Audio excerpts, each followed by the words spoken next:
议员创专虽然选年龄无调，不过记者来到东区服务处，看到却是满满过年的气氛甲人气。因为前锋苏德学会理事长等这位书法老师应民众的需求，才写出一包一包应景的春联，场面温馨喜气。而且服务处另外一边已经连续买28档的寒冬送暖，嘛无因为议员无连连续停止，甚至是连下立委陈廷辉、郭信良等这位议员，以及变电空调、喧哗工业等细心团体扩大观景行动，包括白米、精盐、加大米以及红包等等，要予东区630户中价收入。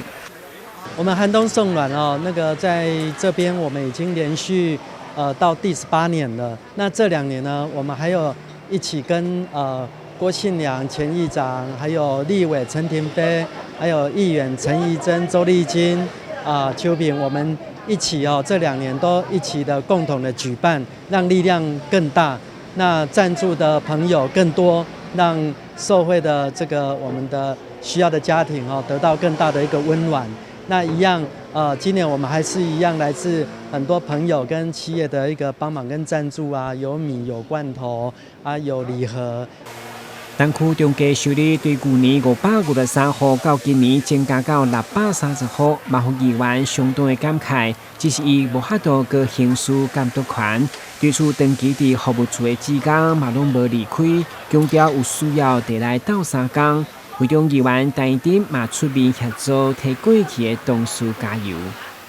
大环境的关系没有办法顺利连任，但是他还是一样把这个爱心的传播一直要延续下去。今年已经进入第18年了，那也跟我的姐姐陈亭妃委员一起来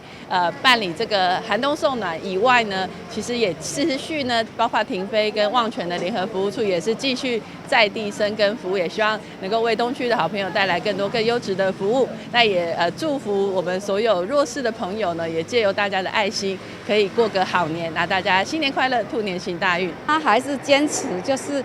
他每一年都会办就是像这个寒冬送暖，我们一样都会做这种工作，还有帮助一些弱势团体还有我们还是继续服务，就是我们这边还是跟立委陈亭妃共同服务处，我们还是会继续在这边服务。议员无连任以后，支持者伫危险的同时，嘛鼓舞议员并立委看卖，对此创专目前也相当保留。爱心活动、公益活动、义务活动，我也会努力的去继续把它完成。这个城市需要更多人一起来参与，让我们这个城市充满更多的软实力。那未来的一个定位，目前还没有决定。台南新闻，古文吉何秋芳、蔡宏报道。